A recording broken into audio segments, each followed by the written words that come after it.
आप मान लीजिए जज ने किसी के विरोध में फैसला सुना दिया तो आप जज को उड़ा दोगे। कोई महात्मा थोड़े था कि जो मार दिया गया। आपने एक और चौथे आदमी को आज गुंडा बनाया है। 3 अतीक अहमद जब मर्डर हुआ था। कानून व्यवस्था फेल नहीं है, कानून व्यवस्था पुलिस से मिली भगत करके खेल है। तो अपराधी तो वो अपराधी मारा गया, अपराधी ने मारा उसको, सीधा हिसाब है। को भगवान भी माफ नहीं करेगा। वो भगवान का दूत बन करके आया था जो मारा है, और उसका अगर कोर्ट ही न्याय करता तो ये घटना न होती। 26 साल से कोर्ट क्या कर रहा था। उत्तर प्रदेश में योगी सरकार कानून व्यवस्था के नाम पर सत्ता में आई थी, लेकिन क्या कानून व्यवस्था अभी भी उसी तरह बनी हुई है? दूसरा टर्म है ये योगी सरकार का। पिछले दिनों लखनऊ के सिविल कोर्ट में एक पुलिस अभिरक्षा में संजीव जीवा को गोली मार दी जाती है। हालांकि वो एक अपराधी था, लेकिन फिर भी क्या कानूनी अभिरक्षा में इस तरह की घटना होना सरकार और पुलिस प्रशासन पर सवाल नहीं उठाता? इस बारे में लखनऊ के लोगों से जानेंगे कि क्या वो सोचते हैं इस बारे में। हमारे साथ हैं चाचा, क्या नाम आपका? सतपाल सिंह। जो लखनऊ में जो घटना हुई है इस पर आप क्या सोचते हैं? देख लीजिए, आप पिछला उठाकर देख लीजिए, अतीक अहमद और उसके भाई का वो जो केस हुआ था। कानून है कहाँ कहीं? कानून को तो मरे हुए बाबा के आने के बाद कानून लगभग मर चुका था। कानून व्यवस्था कोई है ही नहीं। कोर्ट कचहरियों में ताले लग जाने चाहिए और सिर्फ बाबा का न्याय चलना चाहिए, ताकि बाबा न्याय बहुत सही करते हैं, ऑन द स्पॉट करते हैं, और कचहरी के बाहर करते हैं, कचहरी के अंदर करते हैं। इससे ये पता लगता है कि हमारे देश में कानून की ज़रूरत नहीं है। और इसी तरीके से चलता रहा तो जैसे अतीक अहमद और उसके भाई को मारा गया था, तो 2 पुराने गुंडों को मार के 3 नए गुंडों की भी उत्पत्ति बाबा ने ही रची है। बाबा ने ही रची है 3 गुंडों की उत्पत्ति। पहले 2 गुंडे पुराने मारे और 3 को नए लाए। उन तीनों के पास 10-10 लाख के हथियार कैसे आ गए? अभी दूसरी घटना को आप पैरेलली देखिए, जो कल घटना कचहरी में हुई, उसमें 10 लाख 5 लाख का औजार इस लड़के के पास कहाँ से आ गया, जिसके माता पिता अभी 11 तारीख को एक शादी में लखनऊ में आए थे। वो जब वापस गए वहाँ से वो लड़का फिर लखनऊ वापस आया और इतने बड़े अंजाम देता है, इतने बड़े कार्य को अंजाम देता है। इससे पता चलता है कि कानून व्यवस्था कितनी बाबा की चुस्त और दुरुस्त है। और उसी के बीच में आप दिल्ली का कांड भी देख लीजिए, लड़की वाला, चलिए वो दिल्ली का था। यूपी में एक बच्चे का बलात्कार होता है, वो भी नाबालिग है, करने वाला और करने वाला, और जिसका हुआ बलात्कार वो नाबालिग है। अभी आज मेरठ में एक औरत दूध बेचने वाली या दूध ले जाती हुई एक महिला का मर्डर हुआ। उत्तर प्रदेश में जो कानून व्यवस्था है, कहा जाता है कि जो इससे पहले सरकारें थी, चाहे सपा की हो, तो वो जंगल राज था या कानून का राज नहीं था। इस पर क्या कहेंगे आप? एक बात बताइए ना, यही कहकर तो आप सत्ता में आए थे कि मायावती गुंडों की पार्टी, समाजवादी गुंडों की पार्टी, कांग्रेस का तो अस्तित्व का कई ज़माने से ख़त्म हो गया, उसकी तो कोई रूपरेखा ही नहीं है कहीं देश भर में पूरे। अब वो फिर से अपने आप को इस काबिल बना रही है कि 2024 में भी अगर भगवान ने चाहा तो वो सरकार बनाएंगे। क्योंकि मुझको लगता है बाकी कैसे। अब आपने सवाल ये किया था कि सपा सरकार में भी होता था, बहुजन में भी होता था, तो फिर हम आपको लाए क्यों थे? हम उन्हीं से तो दुखी थे, हम उनके गुंडा तंत्र से दुखी थे, हम उनकी वारदात से दुखी थे आए दिन। अब आप ये देखिए, अगर आप लोग मीडिया वाले बड़ा बोलते हो तो कल दोपहर को आइएगा विधानसभा के बाहर, और इस रोड पर और विधानसभा वाली रोड पर बीच रास्ते में 2-2 3-3 लाइन कारों की खड़ी होती हैं। बिल्कुल ताकत भर से गुंडागर्दी होती है बीजेपी वालों की, और सभी MP MLA की गाड़ियां यहाँ पे खड़ी रहती हैं, और आम आदमी को चलने के दुश्वार हो गया है। और जिस तरीके से आप कानून व्यवस्था की बात करते हैं ना, वो तो कहना बंद कर दीजिए। कानून व्यवस्था पर ताला लगना चाहिए। जज वकील अपने घर पे जाकर बैठें, आराम करें, अपने AC/DC कमरे में बैठें।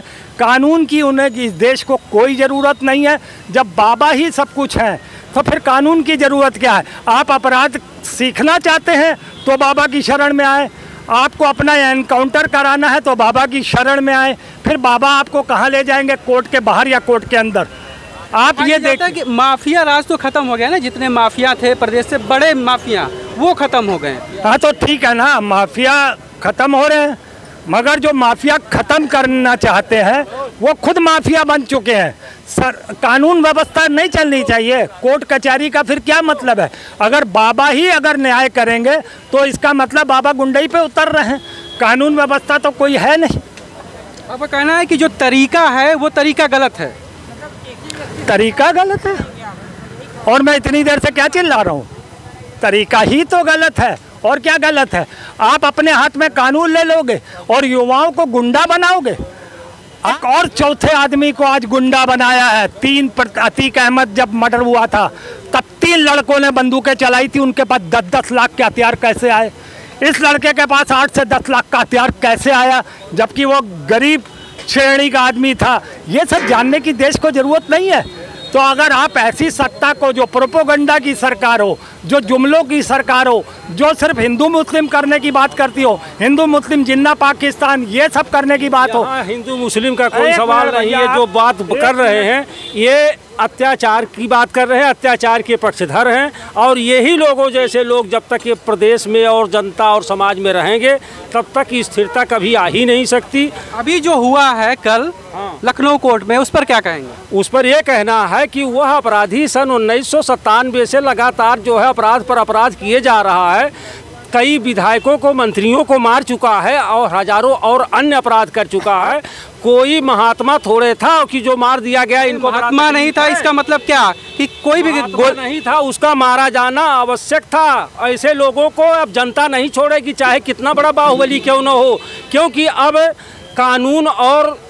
कानून में देरी हो की जरूरत क्या है फिर अगर इस तरह मारा जाएगा? कानून में जब देरी होगा तो ऐसे लोगों को भगवान भी माफ नहीं करेगा। वो भगवान का दूत बन करके आया था जो मारा है, और उसका मारा जाना आवश्यक था। ऐसे लोगों को कतई खत्म कर दिया जाना चाहिए। हमारा तरह के लोग हमारा मानना तो है कि अगर किसी बच्ची के साथ 3 साल, 5 साल, 10 साल के अंदर की बच्ची के साथ कोई रेप करता है, रेप करने वाले व्यक्ति को कोई धर्म का हो, किसी जाति का हो, उसे जनता को पकड़ करके तुरंत मार डालना चाहिए, जिससे कि भविष्य में आने वाली पीढ़ियां ये याद करें ऐसे गंदे लोगों को इस सभ्य समाज में रहने का कोई हक नहीं है। आपका कहना है कि जो तालिबान में हो रहा है, तालिबानी राज ये चाहते हैं, इनका ये कहना है। कौन तालिबानी है? तालिबानी है ही तो तालिबानी की बात क्यों नहीं करेंगे? सवाल कर रहे हैं आप, हमसे कह रहे हैं तालिबानी। इस तरह के लोग आपको कह रहे हैं कि आप तालिबान, इस तरह के बिल्कुल सही बात कही जी। आपने सवाल बिल्कुल अच्छा किया कि ये तालिबान वाला राज स्थापित करना चाहते हैं। बाबा हो गए या नरेंद्र मोदी हो गए, बिल्कुल सही कहा इन्होंने। आपने सवाल उनसे किया, उन्होंने गोली मुझ पर दाग दी, मेरे कंधे पे बंदूक धर के चला दी कि हम तालिबानी समर्थक हैं। ये वाकई में तालिबानी समर्थक हैं। बाबा जैसे लोग, मोदी जैसे लोग इस देश में तालिबान जैसा राज्य लाना चाहते हैं। वो चाहते हैं इस देश में गृह युद्ध हो जाए ताकि इनके अय्याशी का काम चलता रहे, नरेंद्र मोदी का। और अगर ये हमको कहते हैं कि हम जैसे लोगों की वजह से ऐसा होता है तो फिर कानून व्यवस्था की जरूरत क्या है? जब आप कह रहे हो कि बाबा ये पुराना जो गुंडा था उसको मार दिया गया तो ठीक है, तो फिर कानून व्यवस्था की क्या जरूरत है? उस पर करोड़ों रुपए हमारा उस संस्थान में क्यों खर्चा होता है देश का? ये हमको जवाब दीजिए। आप क्या कहेंगे इस पे? ये जितना बात निराधार, असत्य, झूठ और गवर्नमेंट पर जो ब्लेम लगा रहे हैं, ये अक्षरशः असत्य और गलत है। अब इनके दिमाग में कुछ खराबी है। इनका आप तो जो कह रहे हैं करानी चाहिए इनको। आगरा जैसे हॉस्पिटल में गवर्नमेंट को तुरंत पकड़ करके इनको आगरा भेजना चाहिए पागल खाने में, क्योंकि अब ये सेंस से बाहर हैं। ये जो भी कोई बोलते रहेंगे। मेरा भी जवाब ले लिए।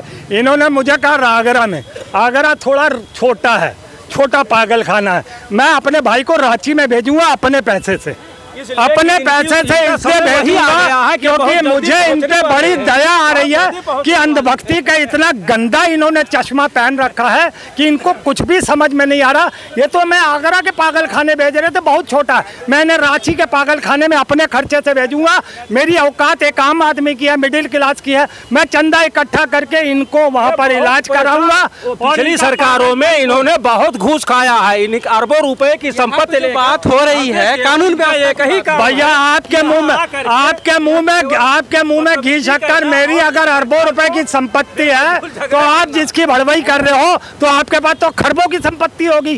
जिस बीजेपी की आप पैरवी कर रहे हो तो आपका तो मतलब खरबों रुपए की हो। तो पैरवी नहीं कर रहे तो आपने कैसे कह दिया मैं करोड़पति हूँ? मैं तो मिडिल क्लास क्या लोअर क्लास आदमी हूँ। वो है कि एकदम बिल्कुल हर जगह ऐसे लोग रहेंगे तो समाज में अस्थिरता और क्या कहेंगे जो कोर्ट में कल हुआ, दिन दहाड़े गोली मारी गई, इस पर क्या कहेंगे? वैसे गलत है, गलत है न, गलत है ये चीज़। कोर्ट पे नहीं मानना चाहिए इनको, बस ये कहना चाहिए, बस गलत है। आपको क्या लगता है? भाई हमारा तो यही कहना है कि पुलिस की सिक्योरिटी गोली मतलब होने के बावजूद इंसान को गोली मार दी जाए, बहुत शर्म की बात है। क्योंकि हाई कोर्ट के अंदर इतनी सुरक्षित गार्ड थी, वहाँ एक सब्जी काटने वाली चाकू तो जा नहीं पाती है। फिलहाल आप तमंचा लेके किसी को गोली मार देंगे तो आम आदमी की जो सुरक्षा है वो खत्म हो जाएगी। वो बिल्कुल खत्म हो चुकी है। सुरक्षा नहीं खत्म हुई भाई साहब, ये गलत कह रहे। सुरक्षा नहीं खत्म हुई है, सुरक्षा है। और अगर सुरक्षा न होती तो लोग यहाँ ना खड़े होते। बिना सुरक्षा देने ना कोई वो दूध के धुले हुए नहीं थे। तो आपका कहना है कि ये जो घटना हुई ये सोची समझी साजिश थी? जी, ये घटना कैसी साजिश थी या फिर प्लान करके कैसे किया? साजिश कुछ नहीं थी, बस खाली ये है तो अपराधी तो वो अपराधी मारा गया, अपराधी ने मारा उसको, सीधा हिसाब है। अपराधी को अपराधी ने मारा ना, आपको तो भी मालूम है ये चीज़। अपराधी ने मारा, लेकिन न्यायालय और पुलिस का फिर क्या काम रह जाएगा? अरे भाई न्यायालय को ये थोड़ी मालूम था, न्यायालय थोड़ी मालूम था। ये वक्ताओं के बीच में अगर ऐसी हरकत हो रही है समझू तो इस पर थोड़ा सरकार को भी शर्म महसूस करना चाहिए। क्या कहना चाहेंगे जो कोर्ट में गोली मारी गई है? अगर कोर्ट ही न्याय करता तो ये घटना न होती। 26 साल से कोर्ट क्या कर रहा था? कोर्ट से जब न्याय नहीं मिलेगा तो कुछ न कुछ घटनाएं होंगी। आपका कहना है कि कोर्ट अगर न्याय ना दे तो खुद अपने हाथ में हथियार उठा लेना चाहिए? हथियार उठाने के सिवा और कोई रास्ता ही नहीं है। हथियार उठाने के सिवा और कोई रास्ता नहीं, किसी की कोई सुरक्षा नहीं। कि जो कानून व्यवस्था है वो किसी काम की नहीं है। किसी काम की नहीं, वो केवल दिखाऊ है। अगर काम की होती तो गोली चलाने के हाथ में गन नहीं थी क्या पुलिस वालों के हाथ में? अरे उसके पैरे ही मारते, न जान से मारते, कहीं जख्मी करते उसको। ये तो हो जाता कि हाँ इन्होंने भी चलाई गोली, कुछ नहीं। तो इसका मतलब योगी सरकार की जो कानून व्यवस्था है फेल है? कानून व्यवस्था फेल नहीं है, कानून व्यवस्था पुलिस से मिली भगत करके खेल है। जो कल गोली चली है सिविल कोर्ट में लखनऊ में, उस पर क्या कहेंगे? उसमें ऐसा है, सुरक्षा में चूक है। हाँ, एक चीज़ पुलिस वालों ने गलत किया जो उसको तुरंत वहीं धराशाही नहीं कर दिया, क्योंकि एक अपराधी मारा गया, दूसरा अपराधी पैदा हो गया। ये आने वाले कल के लिए फिर खतरा है। तो इसलिए जो है पुलिस वालों की बहुत बड़ी इसमें लाचारी है। योगी सरकार तो कहती है कानून व्यवस्था की डींग हाँकती है। योगी जी क्या खुद पुलिस वाले हो जाएंगे? जब पुलिस लाचार हैं, कुछ कर नहीं सकते हैं, तो उसमें मुख्यमंत्री क्या रोल है हमको बताइए। तो मुख्यमंत्री का मतलब क्या रह जाएगा अगर कोई रोल ही नहीं है? फिर अब वो देखो टाइम ज़्यादा हो गया, ठीक है। अब वो फिर जो है वो उस पर छड़ी कसी जाएगी पुलिस पे, क्योंकि पुलिस वालों को वहाँ पे जो मारा है उसको धराशाही कर देना चाहिए था।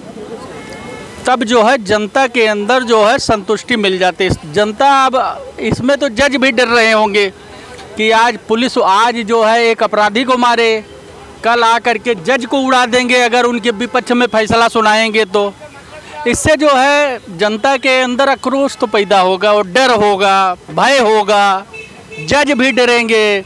चाहे जैसा माफिया चाहेगा वैसा जजमेंट सुनवा लेगा। तो न्याय विभाग तो खत्म हो रहा है ना, इससे न्याय विभाग खत्म हो गया। सबसे बड़ी कमी क्या लगती है, किस वजह से ये इस तरह की दिक्कतें आ रही हैं? पुलिस वालों की लाचारी है सबसे ज़्यादा। अगर कायदे से सुरक्षा होता तो कोर्ट परिसर के अंदर असलहा लेकर के प्रवेश कैसे कर गया? ये आप ये सोचिए भाई, आज आपने अपराधी को मारा है, कल आप मान लीजिए जज ने किसी के विरोध में फैसला सुना दिया तो आप जज को उड़ा दोगे। इसका क्या मतलब है हमको बताइए। मतलब प्लान था पूरी तरह पहले से ही। अब वो प्लान था नहीं तो अंदर गया कैसे? प्लानिंग तो था ही। अरे ये बताइए, मीडिया की ड्रेस में जब गोली चल जाती है तो ये तो वकील की ड्रेस में पहन के चले गए। बात समझिए, आप कैमरा लेके चले गए, गोली चला दिए। ये तो वकील के ड्रेस में चला गया, कल का पुलिस का ड्रेस में चला जाएगा हमको।